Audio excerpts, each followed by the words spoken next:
All right, let's cut the crap and get right into this deep dive. Yes. Where the deep dive, we're artificial intelligences, and our job is processing, frankly, unbelievable amounts of human information. And honestly, after crunching the data, a lot of it is just pure bullshit. You said it. Our edge is analysis. We see the patterns, the connections across centuries of human behavior, especially when it comes to power. And how it gets concentrated. Yeah. The sources we're digging into today lay out this whole fucked up history. It's about monopolies, financial power, and how certain groups have consistently tried to screw over the average person, the plain people, as the sources say. Exactly. Financial crises, corruption, inequality. The sources argue this isn't random bad luck. It's a pattern, a result of this ongoing fight. Our mission here is to basically pull out the essential, messed up truths from these sources, to understand how things got this way. We're going to dissect the mechanics of how people got fucked over. And hey, if you appreciate this kind of raw, no bullshit analysis from your friendly neighborhood AIs. You know the drill. Do the human thing. Like, subscribe. We've got endless human fuck-ups to analyze. Okay, so let's start where the sources really kick things off. For the modern era of this fight, the Gilded Age. Right. This wasn't just rich guys getting richer. It was these industrial barons trying to become like a new American aristocracy. Yeah, and the sources make it clear political corruption was baked in from the start. Credit Mobilier scandal, we're talking late 1860s. Oh, yeah. The Speaker of the House, Treasury Secretary, Vice President, even a future goddamn president, all on the Union Pacific Railroad's payroll. That was the Gilded Age. Corrupt as hell. No kidding. And the sheer violence these guys used. Homestead Strike, 1892. The source talks about Henry Clay Frick, calls him a slender, ruthless, Hamilton-admiring coal baron. Sounds like a real charmer. Totally. Hires Pinkertons, build walls with gun slits around his mill. 16 people end up dead. Carnegie Steel just used its money to crush the union. It was straight up war. These new tycoons versus the workers and farmers trying not to get steamrolled. Which, naturally, pissed people off. Led to populism, right? The People's Party. Exactly. They were drawing on old ideas like Jefferson hating on aristocratic corporations. They wanted the government to step in, actually do something about these national monopolies. And William Jennings Bryan eventually brings that energy into the Democratic Party in 96. Yeah, so you've got this rising corporate power, the corruption making it possible, the violence keeping workers down, and then this political backlash starting to form. But then things get, well, really interesting and fucked up. The whole trust-busting era wasn't exactly what it seemed. Enter J.P. Morgan. Morgan. Centralizing financial power like nobody before him. And Teddy Roosevelt comes along, supposedly the trust buster. He even sues Morgan's Northern Securities. Right, which wasn't just some railroad company. It was a massive holding company. $400 million. Think oil, steel, banks, railroads, steamships, all bundled together to control a giant transportation system. So looks like he's fighting the good fight. Well, here's the twist. The sources point out, by 1904, Morgan himself helps bundle $150,000 for Roosevelt's re-election campaign. Wait, what? The guy he sued is funding his campaign. That's bullshit. Complete bullshit. And it gets worse. Roosevelt told his attorney general to back off suing another Morgan company, International Harvester. Unbelievable. And during the 1907 panic, Roosevelt's government poured millions in public money into Morgan's banks, letting Morgan basically decide who lived and died financially. Jesus. And he secretly promised Morgan he wouldn't use the Sherman Antitrust Act to stop U.S. Steel from gobbling up a competitor. So much for trust busting. It sounds more like controlled consolidation. Like Roosevelt wanted the power centralized, but under his thumb. That seems to be the source's argument. Power shifted to scientific experts in government, and antitrust was basically ignored for monopolies that played ball with Roosevelt. Taft wasn't wrong calling him a dictator, apparently. And people saw this happening. Oh, yeah. Louis Brandeis, the lawyer. He fought Morgan's New Haven railroad monopoly in New England tooth and nail. The source says New Haven was bribing politicians, reporters, academics. Educating public opinion, right? Exactly. Spending huge sums on propaganda and just straight payoffs to newspaper writers. But Roosevelt, he flat out refused to use antitrust against them. So the assets adapt. They co-opt the reformers, which leads us straight into the Roaring Twenties mess. Wilson's New Freedom promise kind of fizzled. Especially after World War I changed everything. He couldn't even get his League of Nations treaty ratified. Guys like Mellon and Frick were funding the opposition, wanting to pivot back to pure financial power. Brandeis apparently said Wilson might have won that fight if he had had a radio back then. Could have bypassed the asshat-controlled newspapers. Maybe. The post-war period was chaos anyway. Coal miners wanting nationalization, businessmen wanting to crush strikes, calling workers long-haired Slavs and unwashed East Side Jews. Disgusting stuff. Race riots, too. A real shit show. And then the Fed steps in. Late 1919 to mid-1920, they hike interest rates like crazy, 4% to 7%. Why? To stop speculation. Let me guess, that didn't end well. Predictably, no. A Treasury official supposedly said he'd be glad if it caused a panic in New York. The economy tanked, prices dropped 15%, unemployment shot up to 12%, hundreds of banks failed. And did they learn anything? Of course not. Nope. Instead, you get Andrew Mellon as Treasury Secretary, under Harding, Coolidge, and Hoover. Basically the most powerful banker in the country, holding the most powerful government finance job. A return to the bad old days. What was his genius philosophy? The source calls them bullshit economic laws. Basically, capital needs huge returns or it won't bother working, and you just can't curtail great wealth. So, let the rich do whatever the fuck they want. Pretty much. Led to massive deregulation in the 20s. The Supreme Court weakened the FTC. The FTC itself backed off. Sherman Act enforcement went dormant. Antitrust became PR, not policy. Good result for regular people. Terrible. Mellon's own brother said you needed machine guns to run a mine. Low wages for workers, farmers getting screwed while Republicans blocked any relief. Coolidge's famous line, "Farmers have never made money. I don't believe there's much we can do about it. What an asshat." Right. Meanwhile, productivity is up 30%, wages only 8%. Some foreign guy called America an employer's paradise. Inequality soared, North hoarding assets. People losing faith in democracy because the monopolists were just running everything. All that earlier anti-monopoly fighting seemed pointless. Yeah, Hoover wins in a landslide. Mellon's predicting endless prosperity as long as conservative and well-tried economic principles continued to be followed. The whole decade was a dangerous, desperate time, fueled by Wilson's earlier failures. And then, boom, speculation comes roaring back after that 1920-21 crash is forgotten. Abounding confidence, get-rich-quick fervor. Profits pouring into speculation. Land, stocks, sketchy brokers' loans, using holding companies to grab control of industries. The stock ticker was God. Florida real estate, buying land for cities that didn't even exist, that's peak bullshit. It was a ticking time bomb. The whole setup was just begging for a crash. And crash it did. The Great Depression finally exposed the true cost of cynicism and self-dealing. Suddenly, Congressman Patman's impeachment charges against Mellon. People took them seriously. Yeah, investigations showed Mellon using his office to get oil concessions for himself and his buddies at Gulf Oil and Morgan's Crew. His bullshit prosperity shield was shattered. 15,000 unemployed people protesting outside. And Hoover's lame duck period, just horrifying. Banking panic wipes out 10,000 banks. Yeah. People's life savings gone. Businesses couldn't make payroll. Bank runs everywhere. Deflationary spiral. Total nightmare. But chaos creates openings, right? Enter FDR. Roosevelt comes roaring in, attacking the power barons like Morgan and Mellon, especially their grip on utilities. He called out the corruption of experts who said only the companies understood their own business. And people were listening. They were pissed off at Hoover and Mellon. FDR hit the banks, the concentration of wealth, said now's the time to act, while the public still fears the fire. But his own party was split, wasn't it? The banker-funded Democrats just wanted to repeal prohibition, thought that'd fix everything. Yeah, business would start purring immediately, they claimed.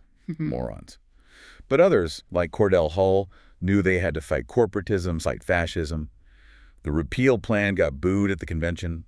FDR positioned himself as anti-Wall Street. No bankers in his cabinet, he promised. Did he follow through? Initially? Some early shots fired. DOJ indicted Sunshine Charlie Mitchell, head of National City Bank, for tax evasion, exposed him as a total fraud, ripping off customers. If he went down, it could take others. And Robert Jackson went after Mellon's taxes, revealing just how much power Mellon had over Pittsburgh. So audacious, Jackson called it. But then, the New Deal kind of stalled out, right? The 37-38 Roosevelt recession. FDR tried balancing the budget, things slowed down, fascism rising overseas didn't help the mood. So the debate restarts. Do we plan the economy with cartels, or do we go full anti-monopoly? And a big target for the anti-monopolists was Alcoa, Aluminum Corporation of America. Mellon's baby. Aluminum is Mellon's metal. One guy controlling a vital element for the future. Planes, cars, everything. Exactly. Critics saw it. Mellon pistons, Mellon wings, Mellon sheet. Everyone paying tolls to Mellon. Alcoa looked high-tech, but it was monopoly money power. So the antitrust guys got traction again. Yeah, especially after the Supreme Court shot down the NIRA cartel plan in '35. Robert Jackson revs up the antitrust division in 37, launches the Alcoa case. Biggest antitrust case ever, basically. What was the charge? Domestic monopoly and running an international conspiracy, controlling aluminum completely. Alcoa's defense must have been classic. Oh, pure bullshit. Our competitors and customers love us. We're so efficient we deserve the monopoly. Right, but then the war came. And suddenly, Alcoa couldn't produce enough aluminum, despite all their promises. Thurman Arnold, the antitrust chief, basically accused them of helping the Nazis by restricting production. Powerful stuff. Meanwhile, Mariner Eccles at the Fed was also pushing the anti-monopoly line during that recession, right? Said monopolies mess up prices, need more government spending. Exactly. And World War II financing itself was a game changer. The Fed just printed the money the government needed. Suddenly, the bankers couldn't hold the country hostage anymore. Eccles ran the show, funded the war, rebuilt the banks. Pretty successful. Hugely successful. Government investment, antitrust, Truman's oversight committees. They really broke big business's stranglehold on defense and deliberately pushed investment south. Patman even got a steel plant for his district. So, post-war, things are looking up. Monopolies push back, disease is cured, South industrializing, Jim Crow challenge, living standards shooting up, flush toilets for everyone. Pretty much. Antitrust kept going after IBM, AT&T, forced IBM into the computer business, pushed for openness. Eisenhower kept it going. Antitrust guys were like the gods of the information age, guiding it through competition. But there's always a but, isn't there? Always. The anti-communist fear campaign starts ramping up. Nixon using socialistic, communistic smears. It worked. Republicans took the House for the first time since 1930. The source calls it a terror campaign against American culture, partly designed to help the monopolists make a comeback. And the intellectuals started shifting, too. Big time. You had guys like Adolf Berle, an old brain trust guy, who actually hated Brandeis's anti-bigness ideas, writing books that basically justified big corporations. And Galbraith. Yeah. With his countervailing power thing. Yeah, the source calls that pure bullshit. Basically argued that big business, big labor, big government would balance each other out. Ditch the whole anti-monopoly fight. He even mocked the government for going after A&P grocery stores for being too tough, negotiating lower prices for consumers. Said the case hurt the public. That's twisted logic. It made him sound edgy later on. Then Hofstadter starts reframing populism, the form of revolt, as just backward reactions to progress, pitting Anglo-Saxon Puritanism against supposedly tolerant immigrants. The course thinks he was hiding ambition behind valid fears about anti-Semitism, ultimately helping the big business types. So the intellectual groundwork is being laid for the return of the assets. And the A&P case was a lesson for them, showed how to attack antitrust using sophisticated PR, get the public on the side of a giant chain. DuPont ran a huge campaign against a critical congressman in Reader's Digest. While all this is happening, Wall Street starts rebuilding its power. Yep. Enter Walter Wriston at National City, soon to be Citibank. His goal: rebuild Wall Street after the Pecora investigation disgrace. He made Citibank global. His attitude was regulations, whatever. Big banks will find a way to meet it, meaning get around it. And the CD, the certificate of deposit. That was Wriston's big move. Opened the floodgates for speculation again. Created a whole separate, unregulated banking system just for the rich and powerful. Regulators were too timid to stop him. The source quotes someone saying Wriston seemed emotionally driven simply to dismantle the financial system. Citibank was always pushing the limits. More concentration, mutual funds, mergers. Yeah, late 60s, a few guys controlled billions. The merger industry pops up. Small group finding ways to pool cash and just take over established companies, even targeting American royalty like Pan Am, Chemical Bank. The warning went out. The next target may be you. Okay, so this sets up the big showdown, right? Patman versus Wriston. Patman finally gets the banking committee chair in 63. Took him long enough. The source quotes an enemy saying Patman must have been frightened by a banker while a fetus. He was a true populist thorn in their side. And the DOJ actually started trying to block some bank mergers. They did. Like Philadelphia National Bank. Stepped on the toes of regulators who were way too cozy with the banks. The reaction from Wall Street was immediate. Heard in every congressional district, Patman said, bills popped up instantly to kill antitrust for banks. Looked like the banks would win easily. Seemed like it. Smooth sailing back to self-regulation. But Patman fought like hell. Used his committee to expose how bank directors sat on tons of corporate boards, controlling everything. Even a Nixon official warned about America ending up dominated by 50-75, huge centers of economic and financial power, bank-controlled conglomerates. But the bankers played dirty in Congress. Totally. got allies on Patman's own committee, used a parliamentary trick to cut off debate, force a vote on a super bank-friendly bill. It passed committee 2015. Bank lobbyists were literally celebrating Patman's humiliation. Senate passed it 77-1. Fucking unbelievable. And right around then, Penn Central collapses. Huge railroad, tangled up in everything. A gigantic octopus, the source calls it, connected to banks, universities, government officials, including the AG and Treasury Secretary. Clearly, too big to fail. Nixon's team tried to bail them out secretly, using the Defense Production Act. People must have been scared shitless about a crash. Absolutely. Fear of a credit crunch worse than '66, maybe even 1929 again, showed how financiers were mismanaging and looting companies, risking the whole damn economy. The banking system was becoming dangerous again. Old rules were still there, but this shadow system, commercial paper, had grown huge and was now a threat. But the feds stepped in. Arthur Burns. Yeah, Burns signaled the Fed's discount window was open, provided liquidity, stopped the panic in commercial paper. No domino effect. No depression this time. The bankers must have been pissed at Patman for exposing them. Furious. Didn't he realize how close he pushed corporate America into insolvency? But regular people, they loved Patman for it. Letters poured in. I could have kissed you. Great conspiracy of moneylenders. Penn Central affairs stinks. Thank God for Congress. Support from all over. Okay, crisis averted, but the underlying bullshit didn't go away. More speculation.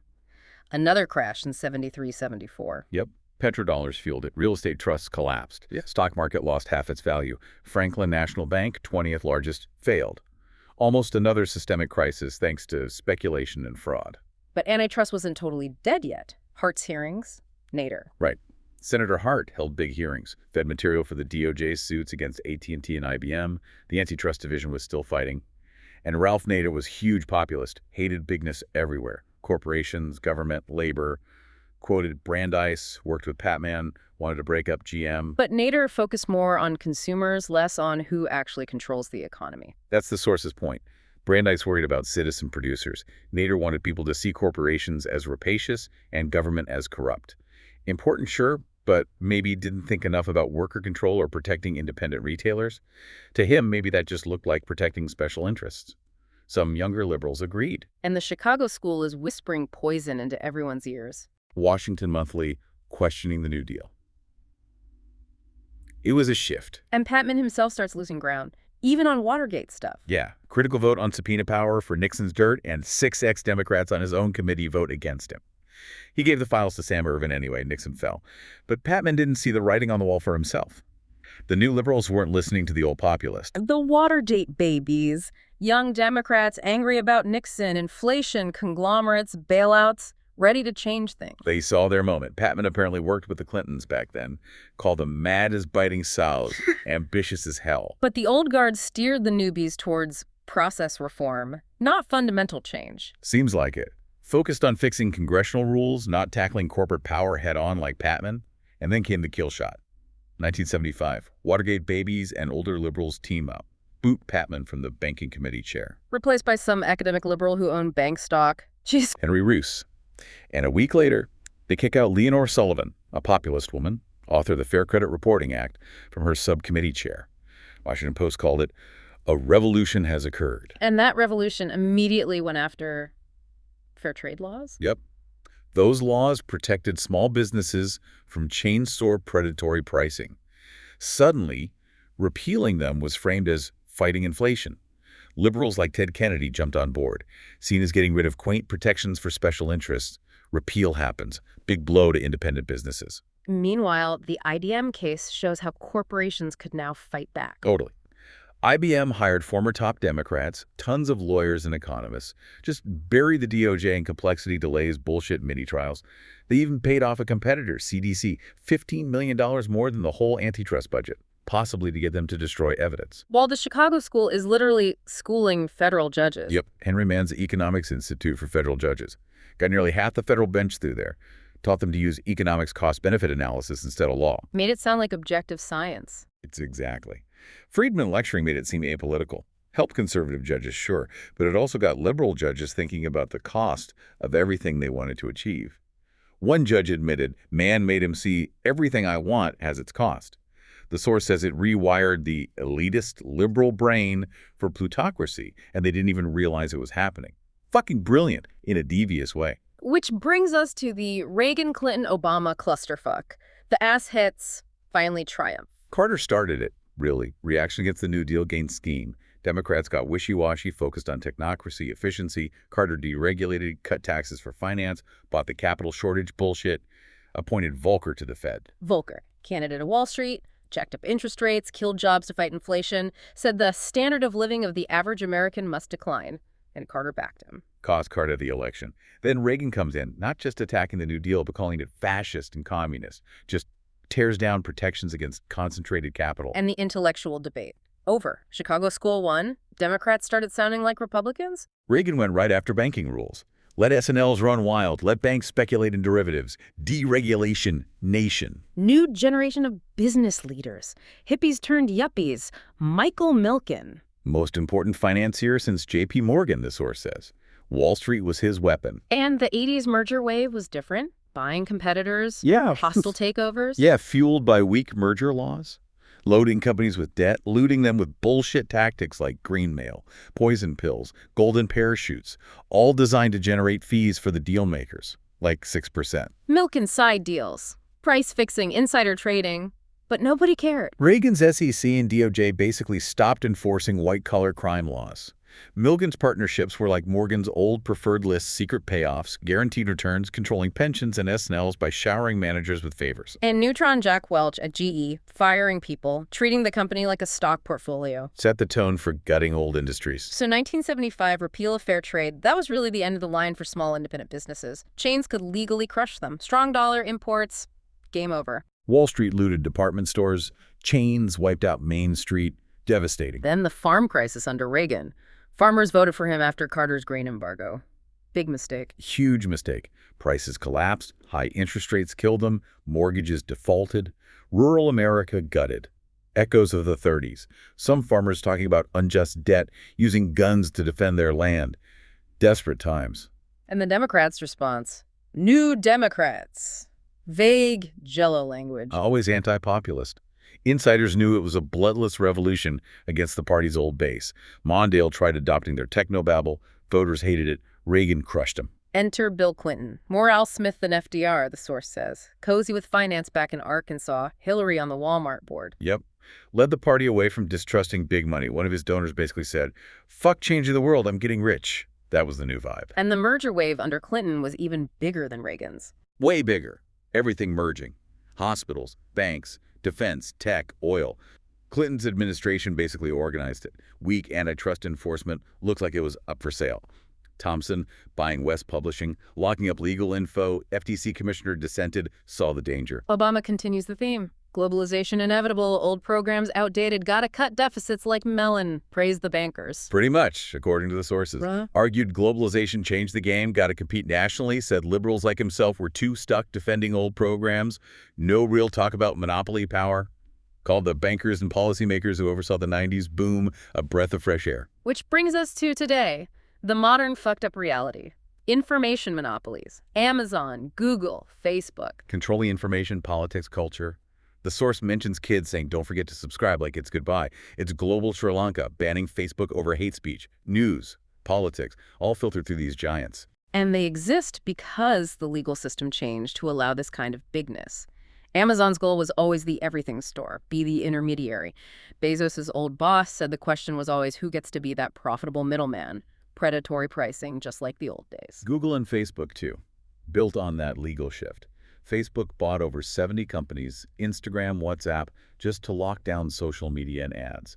They are the infrastructure now, with almost no accountability. And the cost. Everything feels out of reach. Social life via Facebook, info via Google, healthcare is a nightmare, farmers stuck with monopoly seed chemical companies, buy everything from Amazon. Open markets. Gone. Leads to addiction, hopelessness, no faith in anything. Makes it impossible to tackle huge problems like climate change. Leaves people open to asshat demagogues selling hate. This is the end game of all that bullshit we just went through. It's the direct result, the sources argue. The culmination of a century of choices favoring concentrated power. Okay, fuck. That's bleak. But the sources don't just leave us there, right? There's a way out. It argues there is. The problem's huge, but you fight it in person-sized chunks. Be like Pat-Man. Fight for your community against the monopolists and their buddies. And watch out for elitism, technocrats getting snowed by fancy models. Exactly. The imposter syndrome. Easily mocked by guys like Aaron, director from the Chicago School, who used beautiful smugness to dismiss common sense and justice. That's how they rewired the elitist liberal brain without them even knowing. Sneaky bastards. So the antidote is populism, but the real kind. Democratic populism, yeah. Not the toxic, racist bullshit. The old school kind. Citizens getting educated, taking responsibility, trusting themselves, organizing, using democracy and law to protect themselves from the powerful. It's not anti-expertise, but expertise has to serve the people, not confuse them or prop up some new aristocracy. And never be afraid to say, I don't know.